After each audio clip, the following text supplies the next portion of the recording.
ঠিক আছে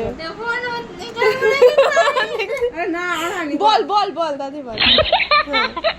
ঠিক আছে বল ঠিক আছে নাই বন্ধ করে দিস অসুবিধা হচ্ছে কিন্তু আমার ঠিক আছে বন্ধ করে দিস বল চোখটা একদম সিম্পল মানে লাল হলুদ নীল কিছু হবে না হুম ঠিক আছে? একদম নিউডের উপরে হুম আর হলো চোখের নিচে কাজল হবে না হ্যাঁ ঠিক আছে?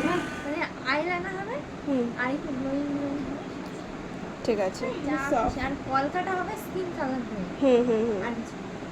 ওকে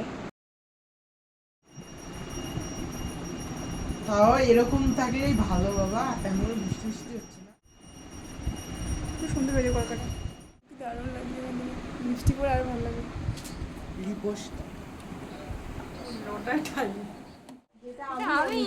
তাই আমার মা নিজে আমাকে চিনতেই পারবে বলে এটা কার নিয়ে চলে এসছে আমাদের বাড়িতে তাই দারুণ হয়েছে একটা দারুণ video করা উচিত অসাধারণ ছিল। ভাবিনি সত্যি খুব সুন্দর হয়েছে Thank you. তাই তো বর্ণালীর ভিডিও তো এর আগেও তোমাদের সাথে শেয়ার করেছি আজকে ওর মেকিং প্রসেসটা শেয়ার করলাম অ্যাকচুয়ালি জয়া যখন ভিডিওটা করেই দিয়েছে তাহলে ভিডিওটা ডিলিট করার আগে একবার পোস্ট করেই দেওয়া যাক তো তোমাদের কেমন লাগলো অবশ্যই কিন্তু জানিও চলো টাটা